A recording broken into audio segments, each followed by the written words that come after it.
Hello, you seekers, explorers, and adventurers out there. Welcome to this first real episode of the Alchemy Experience podcast. In this episode, we're going to be discussing control as it applies to our lives in terms of what we try to control, what we can control, and what we can't control. As when we try to control all external aspects of our life, we tend to come up against resistance. And how do we deal with that? And how can we best avoid coming up against resistance?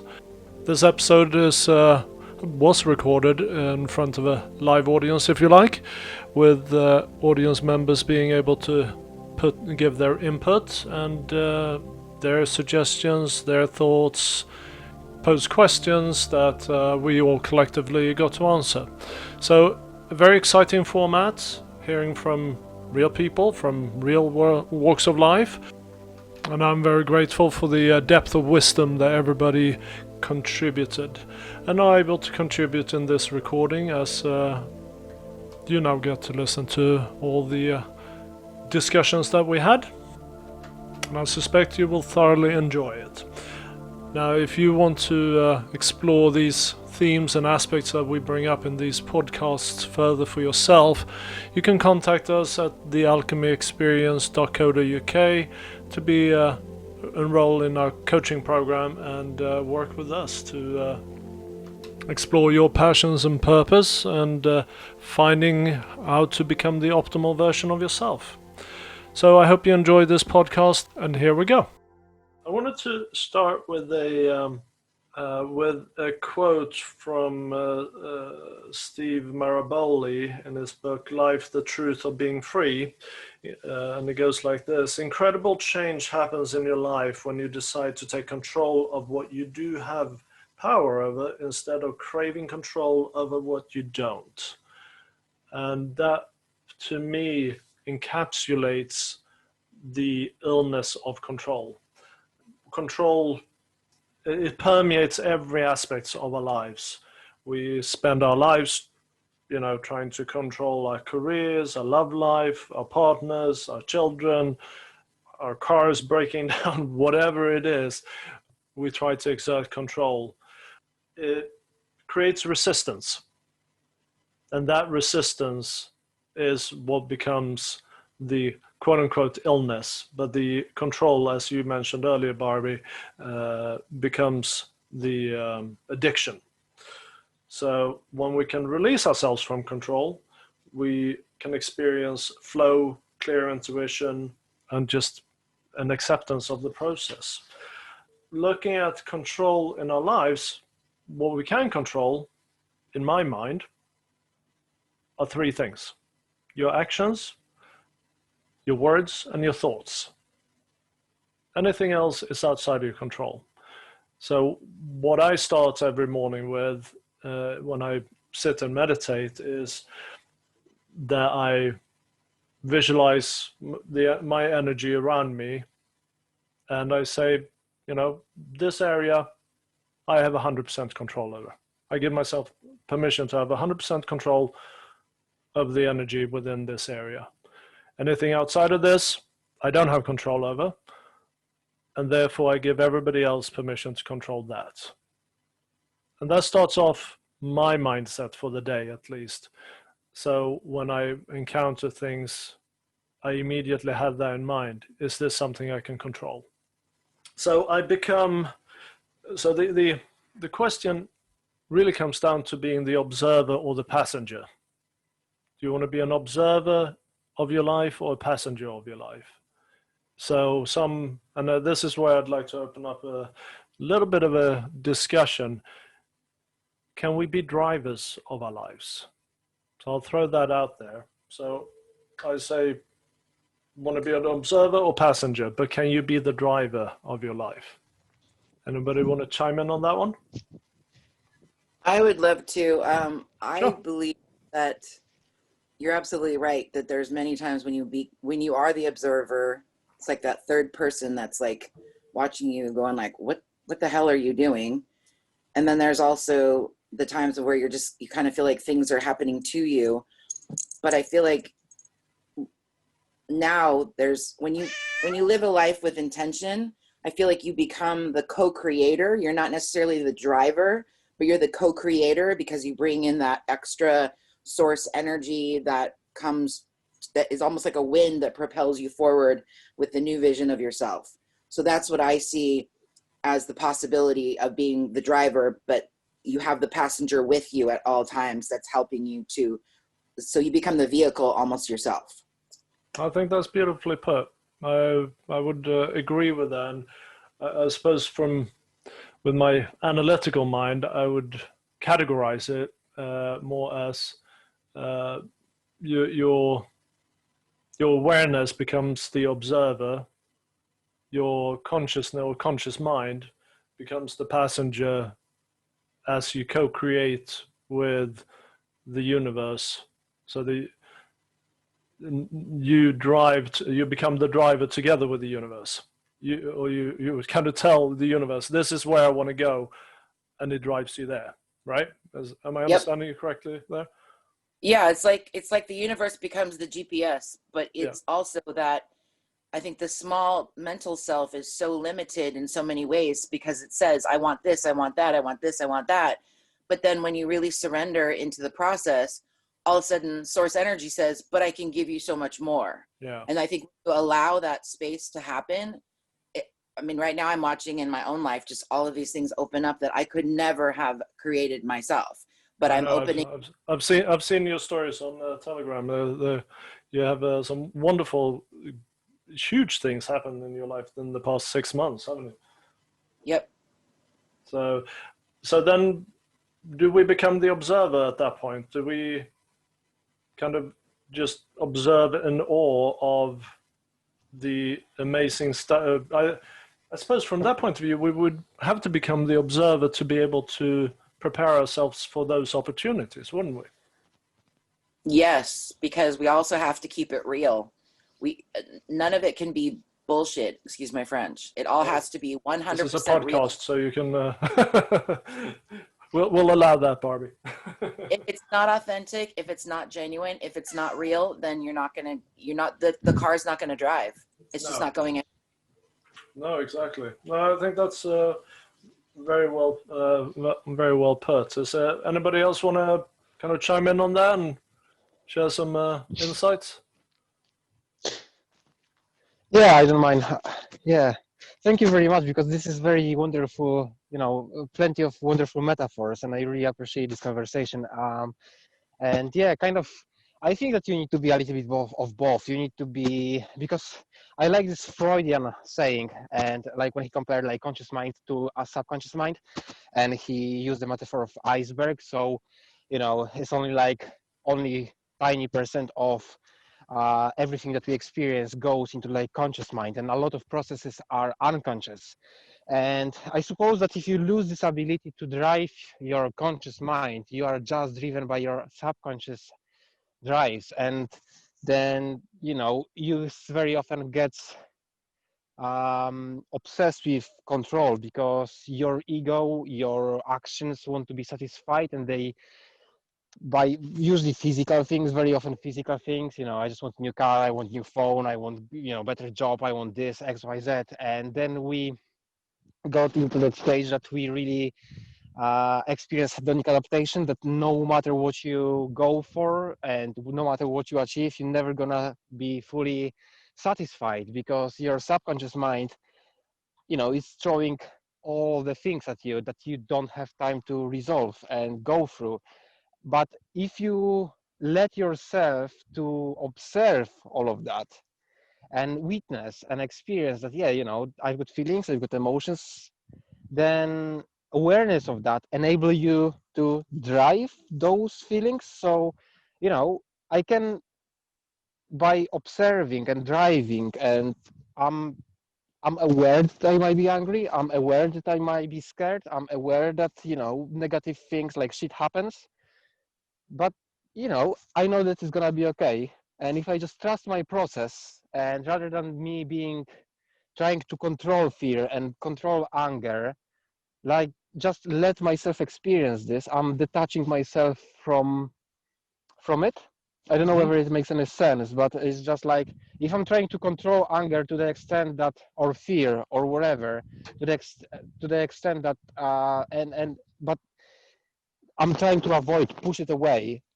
I think I create like huge discrepancies because more I want to push the fear away or anger away, more pain and anger and that misery I experience. If I just let it experience, let it be, I'm aware of this.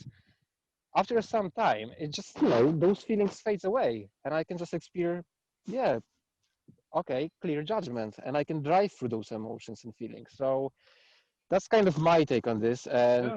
No, I don't know whether it's right or wrong, but no. I mean, God, this is philosophy. So there's neither right nor wrong.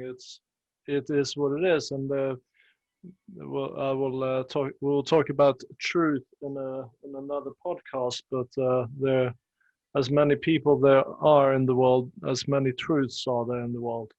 Um, so it's, but no, you're absolutely right, and that really goes into, if we talk about the unconscious, or the unconscious approach to control, where you try to control everything that goes on in your life. So you try to control your relationships, you try to control your career, and as I said previously, then you end up in a state of resistance, where you get stuck in this control pattern with whatever you're trying to control, and then suddenly your boss comes in and says something that is going to throw you totally off, not realizing that you can't control your boss, and then you try to control that, creating more resistance, and so forth. So it is that balance between having the awareness over the things that you can't control, is certainly one of the key aspects, as you touched on, Carol. Can I ask a question? Sure. I know you said you're originally from Sweden and you're currently in the UK, right? That is correct. Okay, so I'm in US and we have really hardcore lockdown rules and all sorts of things. Schools are closed, Mm-hmm. all that kind of stuff. And I know you guys are going through that too.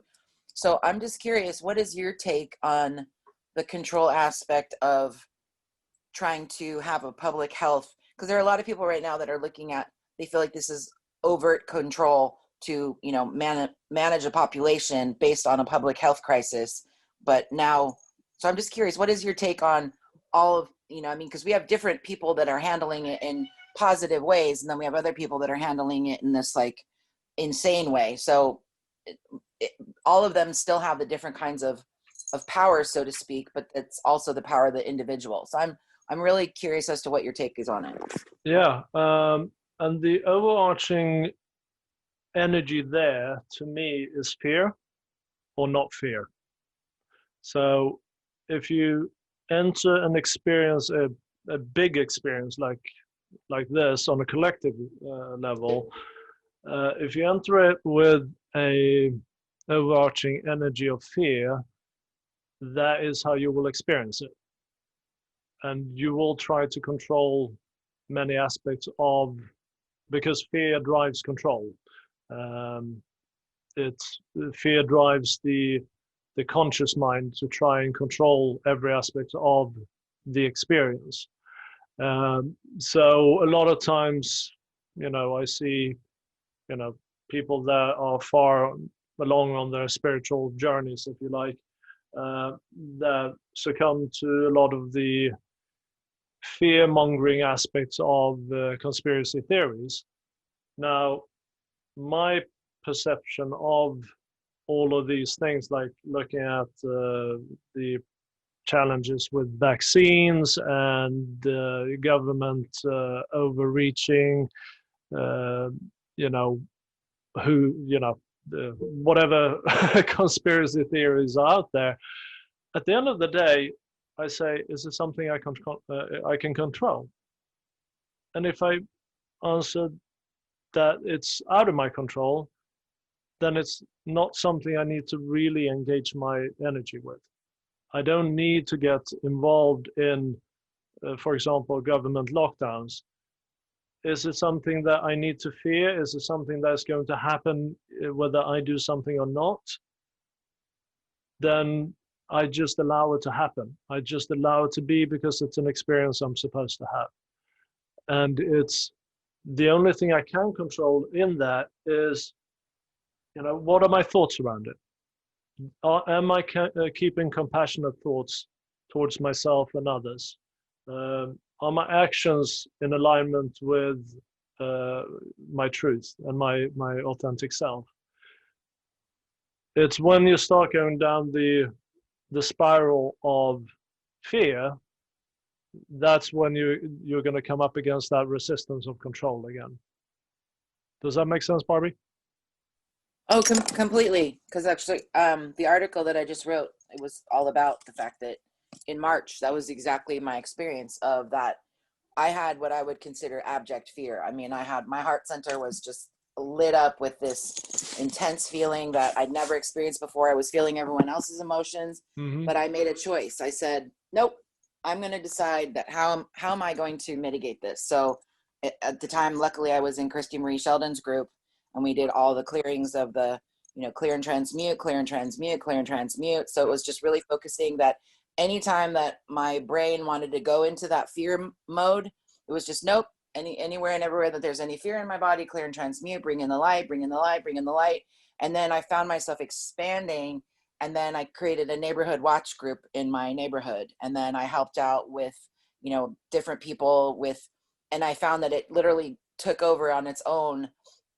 And I didn't have to handle it anymore because it was just making that choice to decide which direction am I going to go in. And I agree with you that the fear is it's the most insidious thing, because we've had this normal life and everything has kind of gone in this one direction, and then everything is just kind of like made a left turn, and some people are thriving and other people are just falling apart. And yeah, I think one of the things that comes into play here is the fact that we experience we see the future and present experiences through the filter of our past experiences. So if we are still unaware of the gifts and lessons that we're supposed to have from our past experiences, that filter might be through fear and resistance as you look to the future experiences. And I listened to the one podcast with Peter Diamandis and Dan Sullivan called Exponential Wisdom. And I loved one of the quotes they used there. It was saying that, it's not that the best in people come out when there's a crisis. It's the lowest level of preparation that becomes revealed in the crisis. So I've really seen it as, my contribution and my responsibility to contribute to the collective is to keep myself rid of fear and present the best optimal version of myself. And that's the best thing I can do to help the community. That's awesome.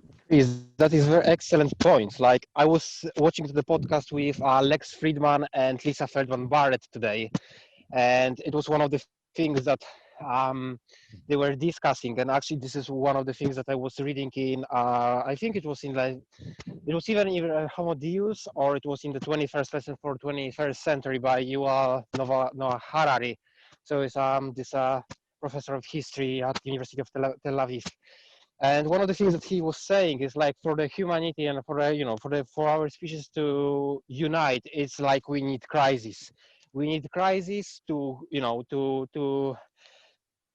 go above like this national divisions, like religious divisions. We need like almost like alien species to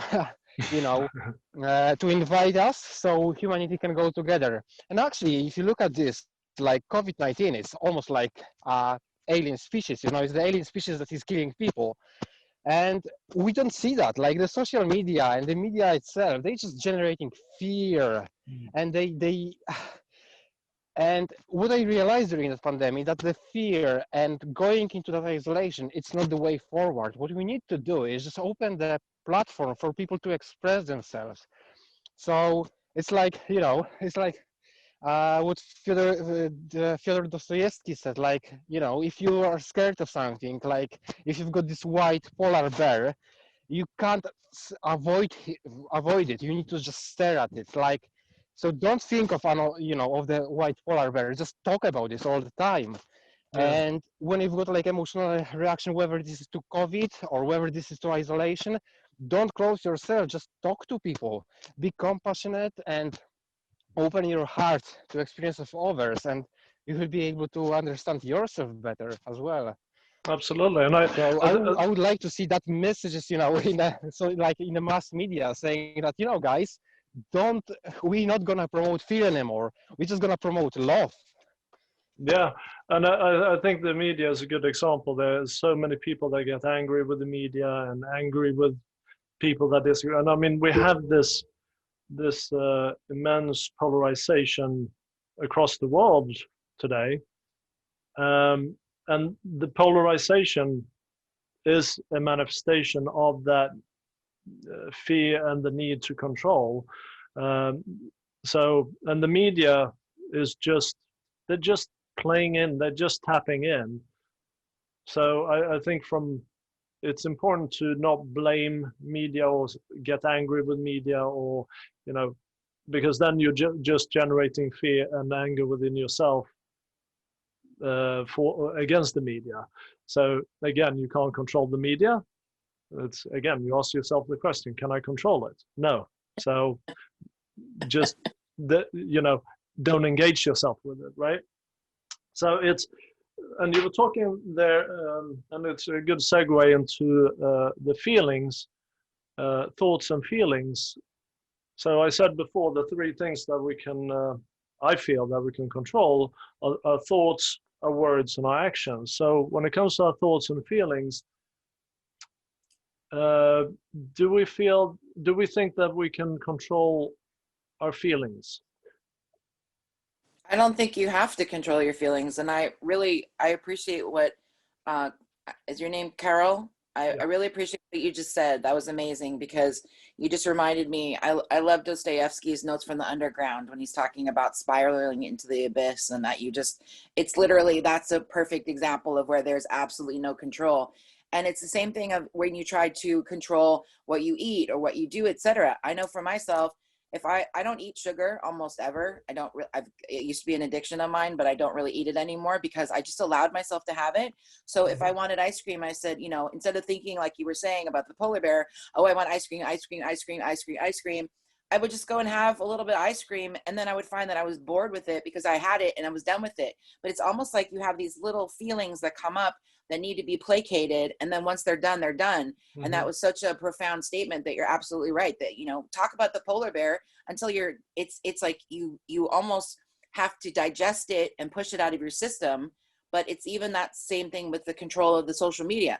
I'm not on Instagram, I'm not on Snapchat, I barely have my picture out there any place, because to me, I also don't want to have the addiction to the likes and the dislikes and how many followers do you have and all this bull crap that is like just not relevant, because it's really about the quality of the company you keep. And I appreciate you guys for keeping this at a very, very high level. I appreciate intelligent people, because there just doesn't seem to be that many people out there anymore who are.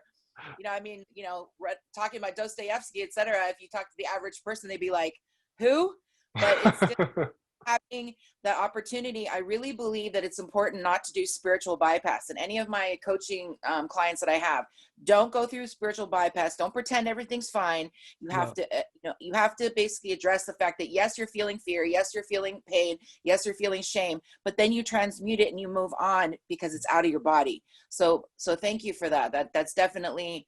I think a lot of people, especially in personal growth, they just want to pretend like everything's great, and that, oh, look at this program was so wonderful, but they don't really get to the root. Well, and it comes down to control again. It's Yep. the idea that you can control your feelings. you can be aware of your feelings, and you can, the awareness, and this is from my point of view, what I tend to do is when I sit in my meditation, I locate areas within my body where I have body sensations, and I just sit there and observe it.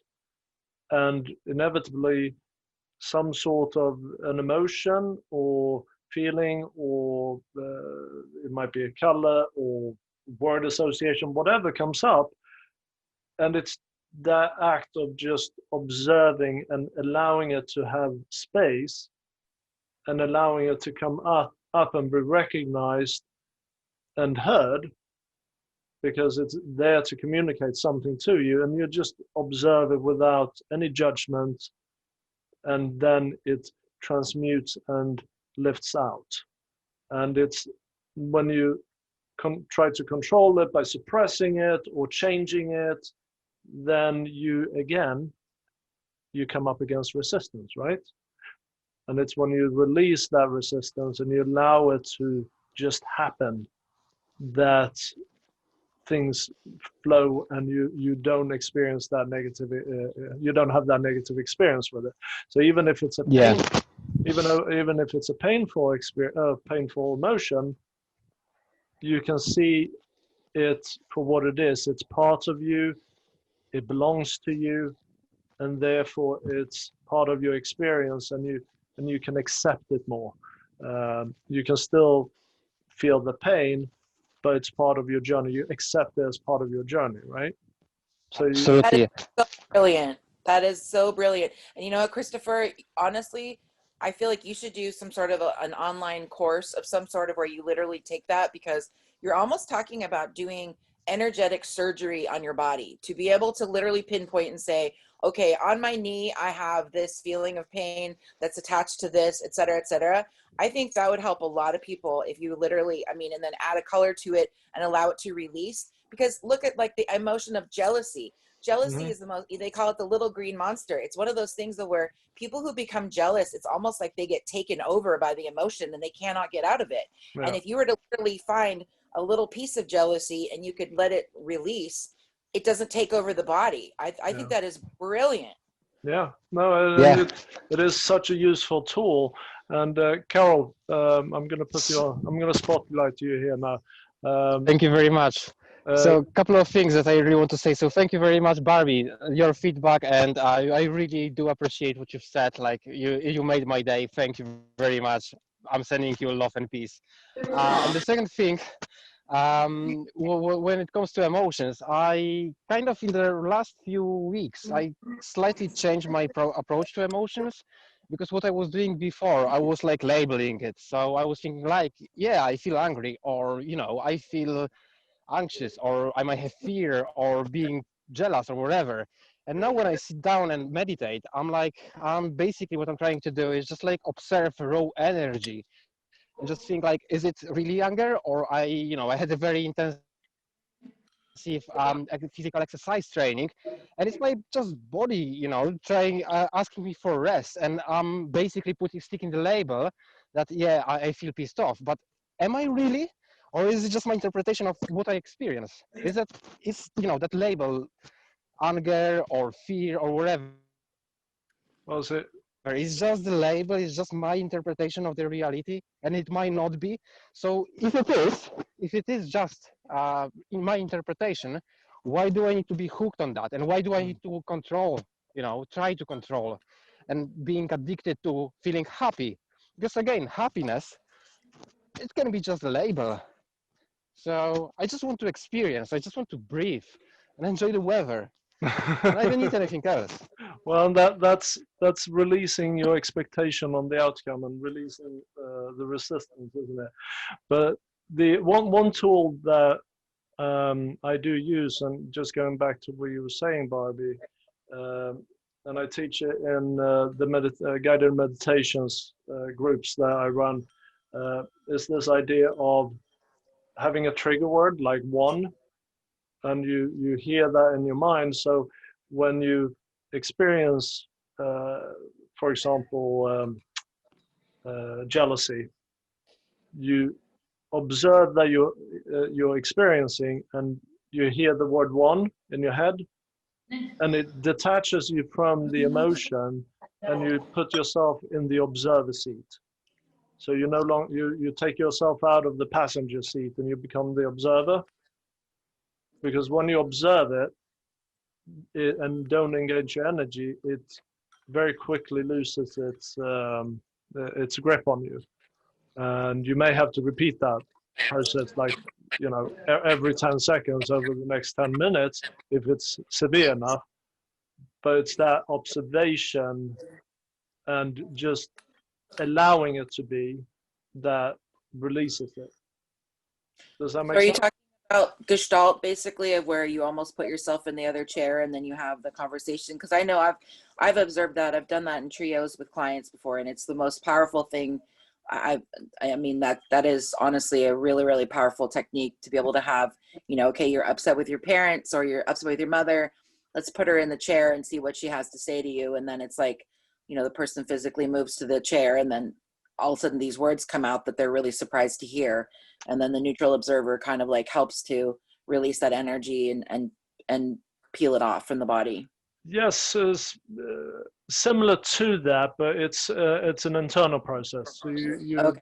so instead of putting yourself outside your body, if you like, you just move your awareness slightly to the side or slightly behind. So say you're having your experience at the front of your body, you just move your awareness kind of to the back of your head or middle of your head or back of your shoulders, somewhere where you can just observe the body sensation and the emotion, so that you remove yourself from the spiral and the energy of the process of the emotion, and that way you can observe it and let it have space without you engaging with it and expending your precious energy on it. Does that make Well, sense? tomorrow, absolutely. And you know what? Tomorrow is Thanksgiving, and that always brings up Is emotions it for family. tomorrow's Thanksgiving? It'd be a perfect time to. Yeah, well, in America it is anyway. So yeah, in terms of feelings, I think from my point of view, no, I don't control my feelings. They will arise when they arise, and they come up because they're trying to tell me something, and I don't control the outcome of them. I can just observe them, and just by observing them, I can go through them. So that's the idea from my point of view of control when it comes to thoughts and feelings. Now your thoughts, that's a different kettle of fish, I believe, because I know I can control my thoughts, right? That's from my point of view. Anybody have any thoughts on that? I know I think about the kind of the Hindu idea of the monkeys of the mind, and I know that that's definitely, it takes a lot of practice after a while, but Yeah. it's also, I think it's that I know Bernardo Moya from The Best You, he talks about the fact that sometimes you have the internal dialogue that speaks to you in a way that you would never ever allow anyone to speak to you. Yeah. And that you have, once you get that inner critic to stop chattering, I think that's when you really get to listen to the truth of who you really are. But it's I heard a saying a long time ago that says you shouldn't let your mother or anyone live rent free in your mind. Absolutely. And I love that. Absolutely, and anyone who's not contributing to the welfare or the benefit of yourself. If you have someone who's positive and gives you encouragement, sure, then they're paying rent, aren't they? So then going on to outcome. Outcome is one of those things we always try to control. So say, for example, you're selling a house or you're selling a bike, you're selling something, and you say, I want to have this amount for it. And then you go to sell it, say you're selling a house, and then it falls through last minute, and you have all this fear and anger and frustration come up in you, and then 3 days later you get a better offer, and then you suddenly realize, oh my God, did that fall through so I could get that better offer?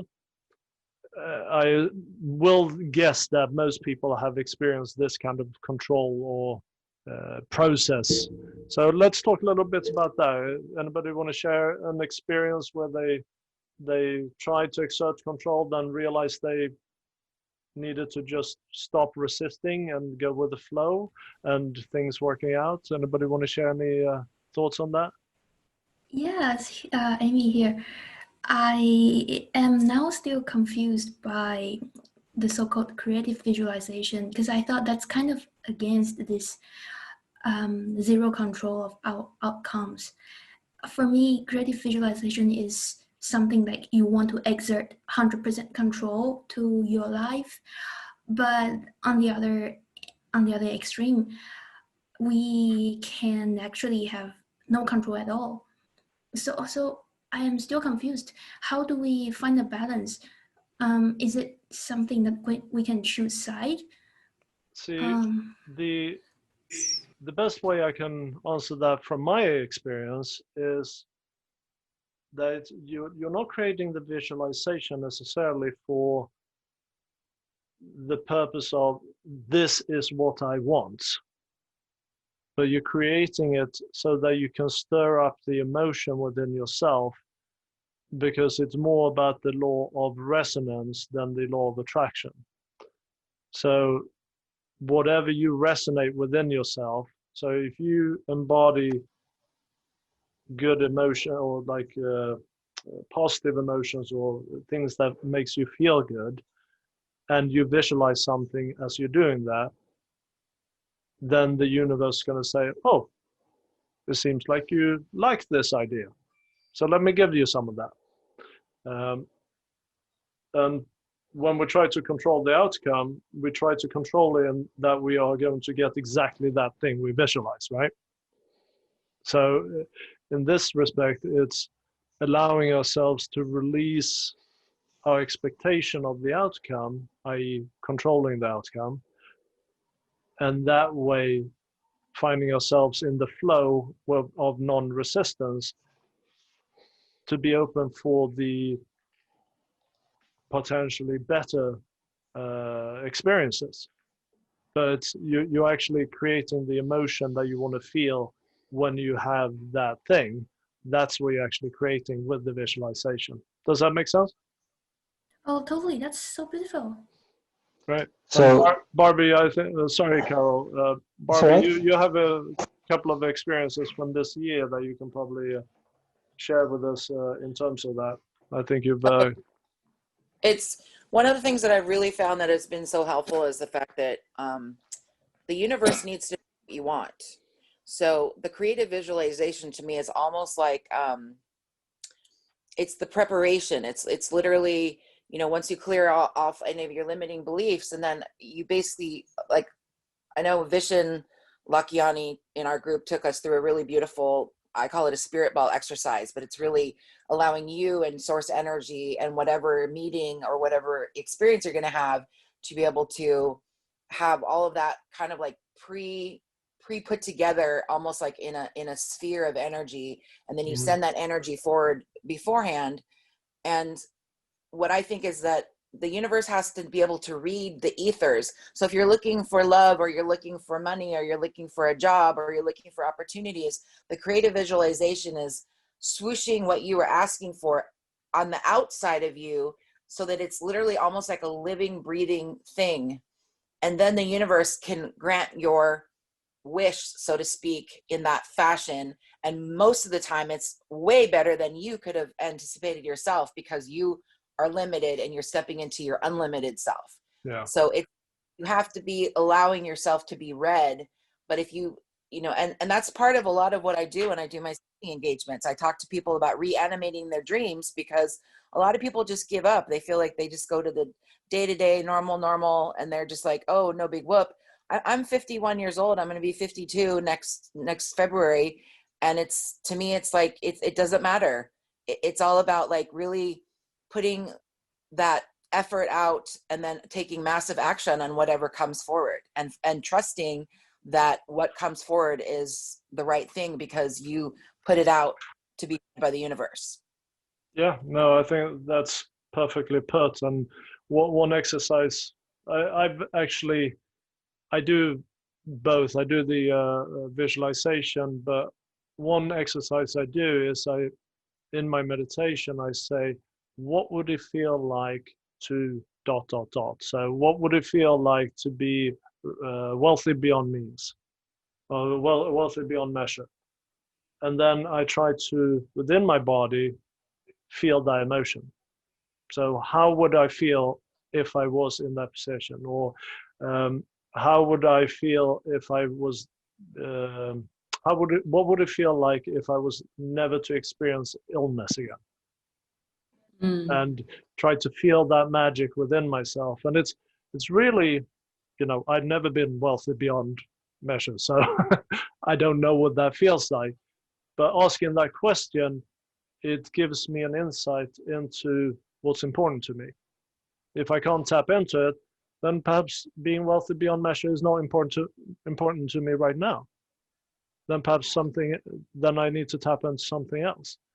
Perhaps a better question might be, what would it be like if I could help all the refugee children out of Syria? Now that's a feeling I can feel. Like that would just be enormous, right? So it's asking the right questions to invoke the right emotions within yourself, to me. And that's also, I think, culturally relevant, because I will never forget, I love to travel. I've been to over 35 countries and I've lived on 3 different continents. And one of my favorite countries in the entire world is Fiji. The island of Fiji is just magical and everything there is alive. And it's like, I just remembered that there were some people that were in huts and other things of where they wouldn't have what would be considered in the Western world, like monetary and material things.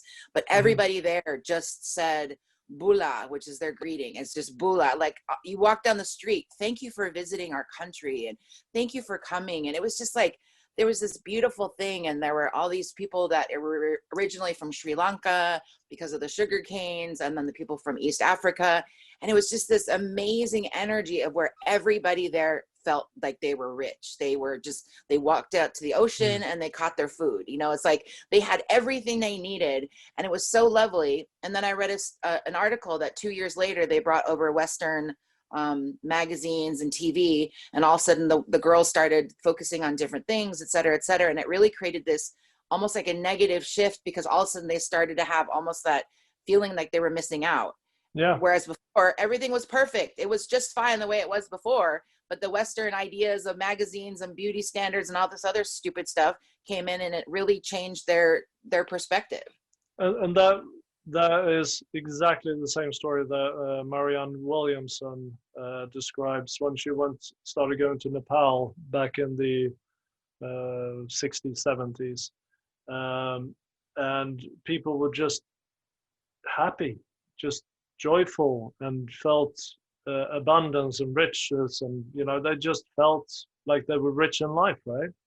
And then they built the roads up to Kathmandu, and more Western tourists, and it was like this idea of poverty became imported, as you described, Barbie. So I think, and that again comes back to, we try to control the outcome. We try to control our lives to say, this is what this is my measure of success, because others say that. Others say that money is a measure of success. Therefore, I will try to control my internal measure of success towards the materialistic. But once you sit down and you really think about it, you go, actually, no, material things aren't that important to me. It's more important that I feel validated, I feel, that I've contributed, whatever it may be. Then you discover your measure of success, and you go, and it's like the material power of materials loses its power over you, loses its control, because Yep. you've relinquished your resistance to it. Mm-hmm. Can I ask a Right? question? Sure, go ahead. What's your view on planning in this whole context of control? Planning in what respect? Planning stuff, planning your day, planning life, planning everything. Like, you know. Well, as long as you're open to changes and that Yeah. you accept the way things unfold, Yeah. planning is perfectly valid and something that I think is very useful. Yeah. I'm a terribly disorganized person, so the whole Same. idea of planning is very difficult to me. Yeah. But I think it's a skill that is necessary. It is, absolutely. Because if you end up in that void of not knowing where to go, then you need to have that plan in place. But at the same time, if suddenly they call from school and you got to go and pick up your child and it ruins your plan for the day, that you accept that as part of the journey and you allow it to be. You don't resist it. Right. Yeah, I think it's about how you approach the whole concept of planning and are open to changes, like you said. Yeah, I Absolutely. also loved Amy's question. I thought it was very relevant and profound in terms of creative visualization, because my question has been, like what you said, the law of resonance. You know, when you're doing these visualizations and a lot of these times, you're supposed to just feel like whatever you want has already happened, and you get on with your day. And in my mind, I'm just like, does that not create another expectation that it's already happened? And I'm just like, what if it does not happen? You know, Well, won't that's that be? that's the thing. If you already have the feeling within your body, it's already happened. If something, okay, so if I want to have, say, a big house, whatever, for example, But and I think, it's not the big house that you want. It's the feeling of having the big house. Yeah. yeah, So yeah, if So you already have the feeling, it's already happened. Then the house becomes irrelevant. yesterday, actually, I think this is a really good story that I can share with you because I had this very conversation with my friend a few days ago. He is going through like very, very difficult time that he might lose his house and, lots of stuff. But anyway, and he said, he gave me, Carol, I just need this X amount of money and I will be happy. I can keep, maintain my lifestyle and I'm just going to be happy with that X amount of money. And I walked him home and then I was walking back and then I thought like, yeah, first of all, yeah, you're gonna have this amount of money, you're gonna receive that. And I'm sure that you will find a job in like 6 months time or 1 year and you will get that X amount of money, but not even a single penny more than that. Which you need, the way you need to think about it, and this is again, it's my personal reflection, it might not be relevant, it might not resonate with you at all. But I was always thinking like, what I'm financially a little bit anxious person and I'm thinking like what amount of money would provide me with like the financial stability. And the truth is I don't know. Well, I don't know whether I need to have like 100,000 pounds saved or I need to have 4 million pounds saved to feel the financial security. The truth is I want to feel free. I want to feel free from suffering and free from feeling the burden of financial security. Like I want to be free. And the free, it might be £0 per month or per annum. I just might need to go to Nepal and just, have the meditation in Himalaya. And I might not generate any income, but I might be free and I might be happy. Or I might move to Silicon Valley, a lovely California. I love this place and start the tech company and start generating like millions a month and then it might set me free. The truth is I don't know. So rather than focusing on specific amount of money that I need to generate to set myself free, I just want to focus on process. I just want to dive in and trust myself and I know that I will get there, whatever it is. Thank you for sharing that. Can I Very add, Carol? Yeah, go ahead, Barbie. One of the things like with Ken Honda with the money EQ quest that he does, a lot of it's also about the amount of container that you're capable of. So I had a client a month ago who's in Switzerland, and she's making €1,000,000 a month. And she said, I want to make 5 million euros a month. And I said, well, your container isn't big enough. Does that resonate with you that you can make 5 million euros a month? And she's like, no, but I'm making €1,000,000 a month. I said, okay, fine. So we'll feel into what is it in your container. So we basically, were able to ascertain that her container was big enough to handle 1.55 million euros per month. That was where she could go to, and she could start doing checkpoints of adding 250,000 of where they got incremental, etc. Once we did that, she resonated with 1.55 million a month. And I haven't heard back from her, so I'm not sure, whether or not she hit her target or not. But it's like, we take moonshots and we say, wow, this is what I want to go to. But Carol, you're talking about that freedom of feeling like what your container is capable of handling. Because for me, it's not about money. I agree with you. It's totally about feeling completely free of where I can have whatever I want. I can feel what I want. I can manifest what I need and what I want. And I just read an article about during the whole pandemic and lockdown, I never stressed out about toilet paper. I wasn't focused. I had everything that I needed. It was just completely just trusting that everything I needed was going to be provided, and it was. So that's that part too of like, I think it's the trust and then feeling that freedom because you really don't have control. So that, but it's also creating this container almost energetically for yourself of you expand into, okay, well, I can handle, as you were saying, it's the feeling of having the big house. Well, you start off with a small house, maybe start out with a condo. You start out with, you own your own this and that, you own a car, you own this, and then you stretch into expanding that bigger piece of your own self of where your container can hold that amount of financial freedom for yourself or abundance or whatever you're doing. And to what you were saying about planning, I know that, like, for example, Christopher posted this, that he was doing this. I woke up at 5:30 this morning so that I could be on this call, but my planner is my Bible. I write everything in advance on the planner, and then I get to do everything that's on the planner. I don't have to think about it anymore because it's on the planner. If it's not on the planner, I'm not doing it. And Vishen Lakhiani he plans for a nap. He plans time in his day for daydreaming. He plans time for going to the gym. Everything that he does, he plans 24 hours a day. And he has 17 projects going right now. But he said he's in such a state of flow, he never feels stressed out at all. And that's the kind of stuff that I think is amazing, because it's really just being in that flow. When you're in flow, you're not controlling anything. You're just allowing this beautiful flow, just like a river, the salmon swimming, anything. It's just being in flow.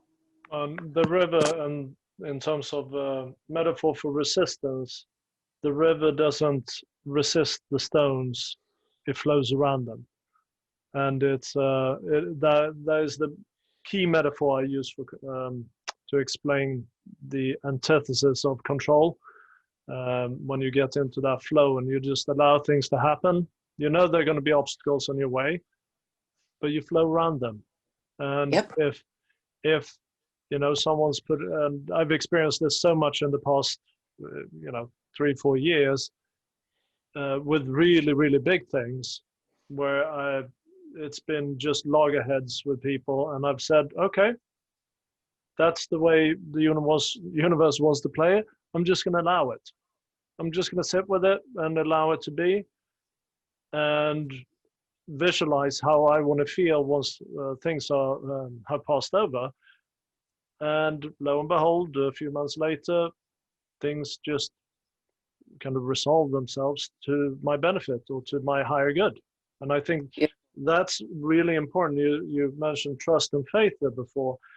And I think that is really important in order to release our expectation of control, expectation of the outcome, is to trust that things will happen the way they happen because they're supposed to happen.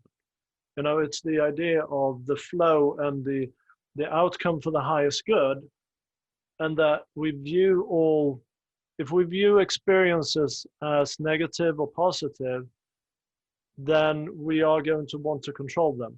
That's our human behavior, that's our human nature, because we want to control them towards the good side. We want good experiences.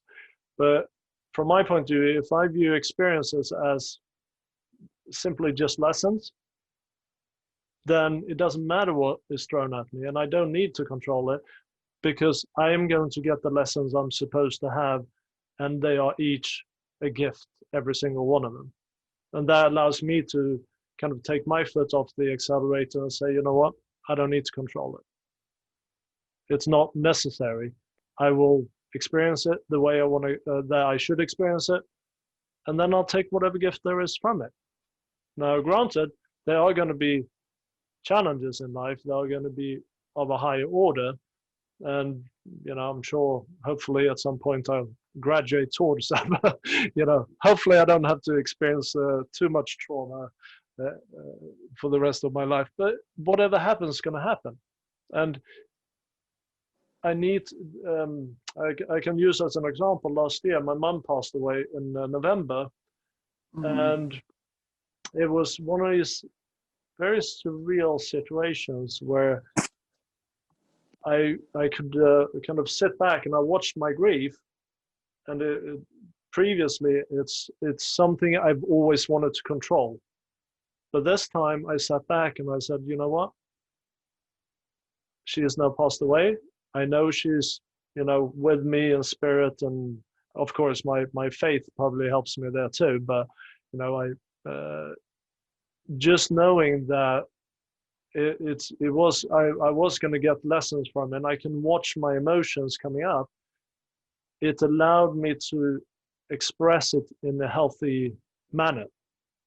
I didn't have to have this explosive sense of grief, because I allowed myself to go through those emotions and not control the process, and just take the lessons and the gifts from it. Let's look at the last one of these three things that we can control: thoughts, words, and actions. Words. So from my point of view, when I say something, I try to anyway, and this is probably the thing where I try to control others, especially my children. Don't say that, that's mean, or whatever it's. But I try to, in my own language, use: is it true? Is it helpful? Is it kind? If it passes those three filters, then I say it. Mayberry rules. Yes, Christopher. Absolutely. Is it true? Is it necessary? Is it kind? Oh my God, I live by those words. I live by them.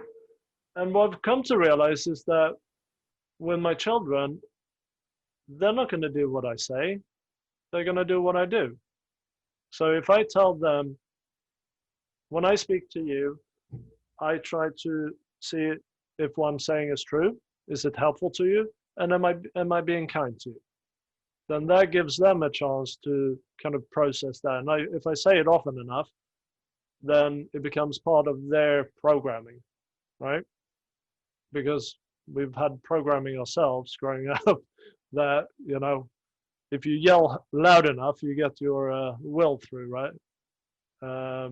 But then you have to take the repercussions of that at a later stage, right? So what are your thoughts on words? I think it's beautiful what you just said, like be kind, whoever is, that filter. This is, True, I think helpful, I've heard kind. of it, and like ages ago, and I completely forgotten, and you just kind of dust off my memory. So I think it's great. So thank you very much for sharing that. And one of the things that I believe in, it's like, is the phenomenology. So it's basically you are your words, and this is very personal experience. So when I came to UK, I'm originally from Poland. When I came to UK, and my English wasn't, of course I had the school English, but I wasn't like necessarily super able to talk English, like I wasn't native, if that makes sense. And for some time I basically felt like I wasn't able to express my personality, and my personality has changed, my personality has adapted. I became shy. I wasn't the person that I left Poland. Like coming to UK, I wasn't the person who left. I had to rediscover myself, and that rediscovery led to expansion of vocabulary. And more vocabulary I know, I can express myself better, and I can allow more experience to arise. So now as you know, Christopher, I decided to start writing a little bit, like very, very short reflective pieces. Just once or twice a week, just a few thoughts down. And I start reading novels and poems and things like that, just to expand the vocabulary, just to, because I truly believe that expansions of that vocabulary, expansions of the language expand you as person. It broadens your horizons. It just makes you better and more kind human being. Absolutely. So yeah, you can control, definitely you can control your world, but it's your obligation as well and duty of care for you and for the planet to expand your experience and open it up. Well, no, that's exactly the key, and you can't control. But the point is that you can't control anybody else's words.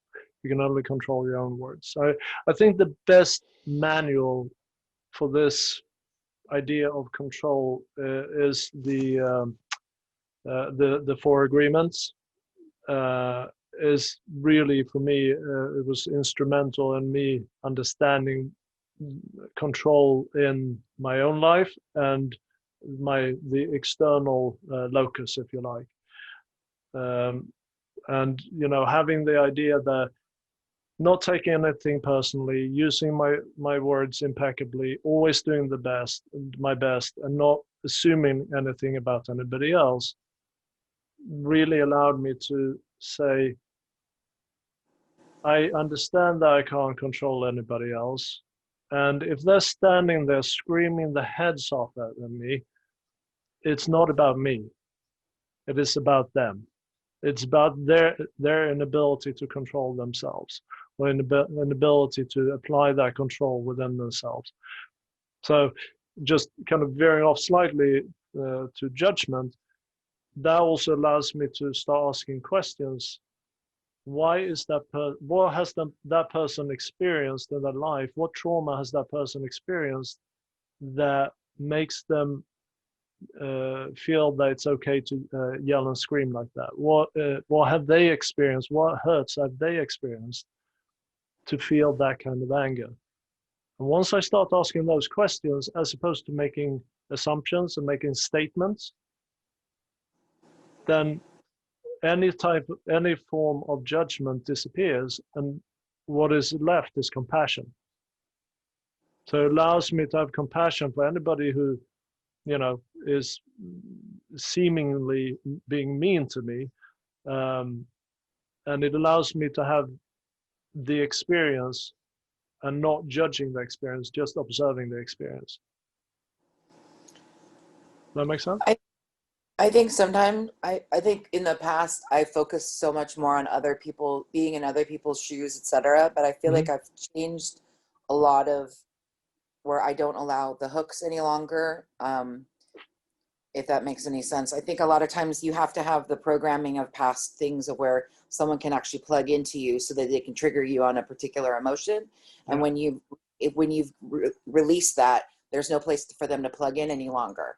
And one spiritual exercise that I use a lot, especially when it's something really challenging, like what you're talking about, where there's really intense emotions, is I imagine myself that I become that observer, as you were talking about, and I go up above the body and I look at everything as if everything is a chess game, and I can see all these different pieces, how they're all being moved around. And once I can see it from an elevated vantage point and I look down at the situation, all these things become clear because I'm not stuck in my body, I'm not stuck in all of the emotions. And then from there, everything gets given the green light, and then you can go from that perspective. Because I mean, I work for somebody who is such a damaged human being, so full of pain and other things, and that person has tried to come at me from that perspective, but by the same token, it doesn't work. I'm able to see the 10 steps that they take to try to be able to, bring about what they think is control for themselves, and they don't understand why they keep losing. And it's not really about winning or losing, but it's my employment at this moment, so I need to keep my job. And well, they lose the opportunity for the lesson. They lose the gift. Yes. That they could get through that experience. But do you agree with that? It makes you, it gives you an opportunity to feel compassion instead of anger towards that person. Oh yeah, because I see her 12-year-old wounded self. She's still Yeah. operating 12-year-old wounded person who then feels like, if she can. And the problem too is that a lot of times people feel like other people respect them, but what they really have for them is fear. A lot Yeah. of people are fearful of people, so that person has the illusion that everybody adores them and thinks they're a great boss, but everybody really actually has complete fear, so they'll do and say whatever she wants them to say. Whereas Yeah. I don't operate in that fashion, so therefore I get the wrath coming at me of why can't I control you? I mean, that's Hmm. the whole entire thing. Absolutely, and it becomes that fear. You become a threat to her identity. Yep. So yeah, no, and it's I think what you were saying there, Barbie, about taking the bird's eye perspective and being able to view any experience from the many different perspectives that exist will allow you to see where the lesson is for you and where the gift is for you, Yep. but also to have that compassion for anyone involved. And that, in my coaching business, I use 4 pillars really, and that's compassion, forgiveness, gratitude, and acceptance. Those are the 4 pillars I use, and then obviously I have tools on top of that in order to achieve those things within your life. Um, but I think that is super important, and you mentioned that, Bobby, to have that bird's eye perspective to really allow yourself to experience it from all different perspectives. So that's beautiful. Thank you, Bobby. I Um, appreciate it, 'cause I did definitely. I mean, I had one day of a complete freak out where I could barely breathe, and I had this, like, close to a panic attack, because I was like, okay, this really isn't happening. But then once I was able to, collect myself and then do that, chess game vantage point, everything I needed all came to me. And the next thing I had a lawyer, I had all sorts of different things. And within 24 hours, everything had resolved itself. It was calm, it was over.